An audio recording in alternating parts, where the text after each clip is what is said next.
Good afternoon. I am Deborah and work for the Swanee River Regional Library, where I teach crocheting once a month, and I'm sorry we missed it this month, so I brought you to the couch to enjoy, and guess what? You can do it in your home with nobody watching. If you make mistakes, who cares? Because I brought some of my favorite things here to show you today. But I'm going to sit sideways, and so you can take your needle, and I have different types of yarn, and I have some things made out of crochet cotton that when you learn, and do it for a while, I can help you out. But first of all, we're going to take our needle, and I'm just going to put this yarn, if it stays, over my needle, and take the short side and just do it so it's crossed. Put your needle around the yarn and pull it through, and now you have, and pull it tight, and now you have it around your needle. First thing we're going to do today is we're going to chain, and if you're just learning, I would do about 20 of them. So you just put your yarn around, keep a finger here, or this thing is just going to slide around your needle and you won't get anything done. So put one finger here, hold this, put your yarn around from the back to the front, and just pull it through. Now you have chain one. Just do it again, put your yarn over, chain two, chain three, and if you'll notice, most of my movement is in this hand. Just makes it easier. But if you're just learning, keep a finger here, put your yarn around, pull it through. And this is just your first line, and you want, like I said, do about 20 of them, and then we'll learn to do the second row. And we're just going to learn single crochet today. And then we can advance. We have it the third Wednesday of every month, and you are welcome to come. It's from 11:30 to 12:30, and you can do it and ask me questions. I'm here Monday through Thursday, and I help quite a few people that bring their objects in, and I have a look at them and help them out. So I'm going to do 20, and I've been doing this since I was like 6, so it's very difficult to get your needle going with your yarn and get the tension right. It's probably the hardest thing for you.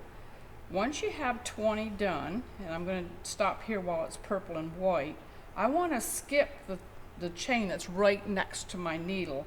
I'm going to go into the one that's next to that, the second one from my needle. I'm going to put my yarn just through the top one. It looks like a braid if it's done right. And I'm going to put the yarn over my needle and just draw it up so I have 2 on my needle. And you don't want to pull it all the way through. You want to make sure you have 2 on there. Put your yarn over again and pull it through both of them. Then you're back to 1. Go into the next one, and they're very easy to see.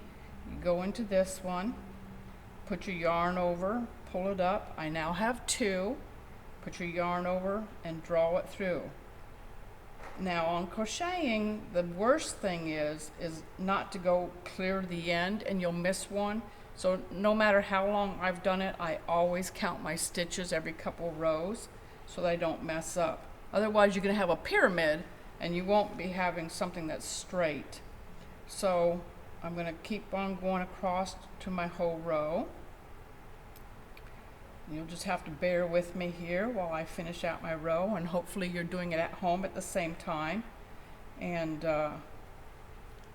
when you get to the end, we'll go, and it's easy. If you're learning, to have a variegated really helps, so that you can see where your stitches are. And you can see, I want to make sure that this braid stays the same. You don't want to get it twisted on that end. But I'm holding on to this. I'm actually holding on to everything to keep the tension right. So I'm going to go across to the end, which I'm almost there.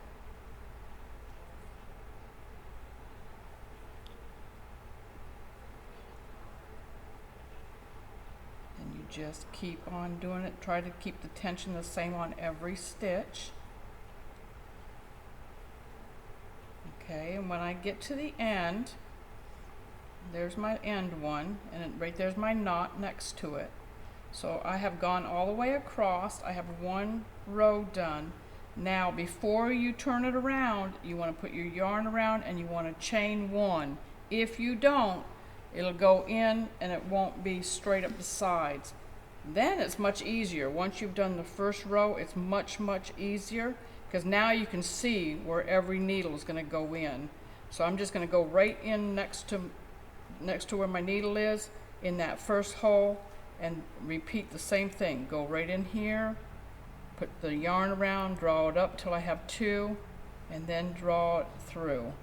And you want to keep counting as you do it and just go back and forth. The first thing I encourage people to make is like a headband or something easy like that. And then when you get past that stage, there's other stitches that I can teach you.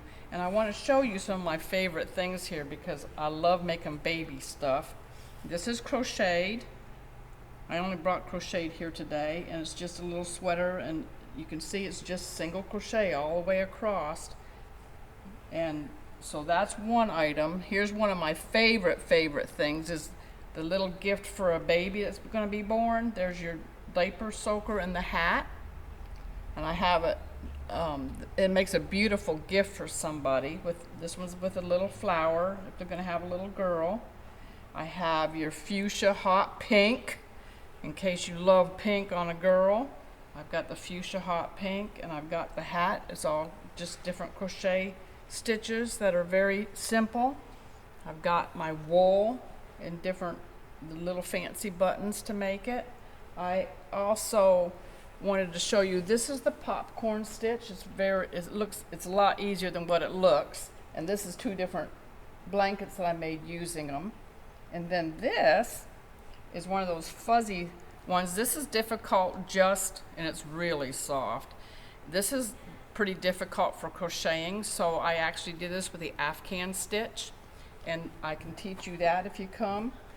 And I have my little animal that nobody likes to see around their chickens because the chickens will be gone. And then I have a little sweater that's made with the shell stitch, which is easy to do, and I would love to teach you to do all those different things. I actually also have some books where it does step-by-step instructions that you can get out on your card and do them. And then, like I said, anytime you have a question, you can come and ask me. And if you really feel brave, you can use crochet cotton and you can make your gifts of doilies, which are also very fun and tedious, but fun. Thank you, and I hope to see you next time I have my class. And like I said, it's from 11:30 to 12:30. Bring a crochet hook and a yarn, and we will practice together. Thank you.